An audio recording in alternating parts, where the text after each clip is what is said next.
Today we will study what are learning resources. Firstly, I must tell you that this is a lecture of a SEM 3 B.Ed course, and I'm teaching maths pedagogy, and I'm starting with a topic which is learning resources. Okay, so learning resources are the text, video materials, digital aids that assist you in effective transaction of curricular content, like whatever is in our curriculum. We don't only need to learn from the textbooks. We can listen to the audios available online for that content, the videos. Like we are having so much YouTube videos, they can educate us so much.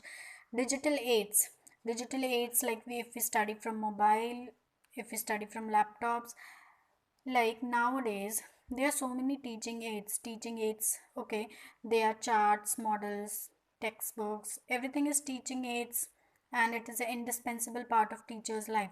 But nowadays teachers focus on teaching children with the audiovisual aids are everything which are radio, television, projector.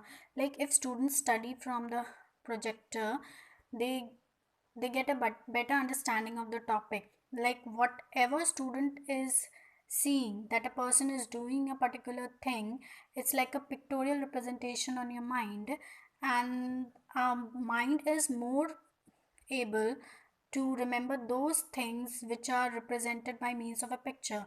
Like if we are going to see a movie, we are able to recognize all the scenes very effectively. And if we are given a script, like if we have to read a particular thing, so we don't pay so much attention. So audiovisual aids are so much important in a part of learning. Like if a child is so small, and if you educate a child from by means of audiovisual aids, like they're able to observe, they will use their eyes more than their ears. Okay, so they will observe and they'll be a better learner.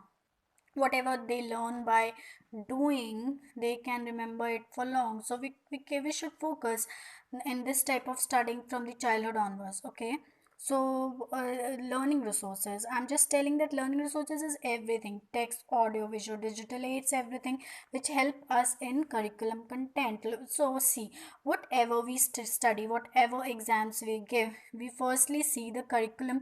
We are not just going on a directionless road. We have to follow a road which has a particular direction. And we are studying now, we are having a syllabus of B.Ed, we are writing a particular topics and we are studying.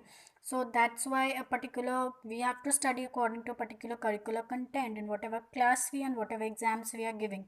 Okay, so now uh, other learning resources also available are man-made and improvised materials available in nature. Like learning resources are also available in nature. It's not just in books and the things which we create, like the charts and models. We can learn from the nature also. Okay, like we are making a child study an apple. What is an apple? We can tell the child that go and see the apple on the tree. So we can make the child learn. We are going on a journey. We can make the child learn that this is a tree, this is a house. It's just not in the book only. It's everywhere. It's in the nature also. Learning resources can be extracted from anywhere.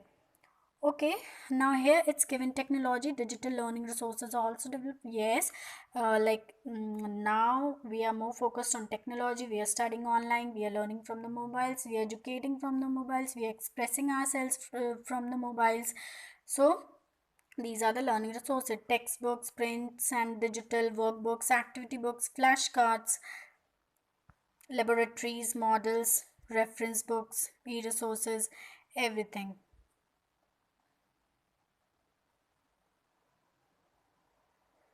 So these are learning resources.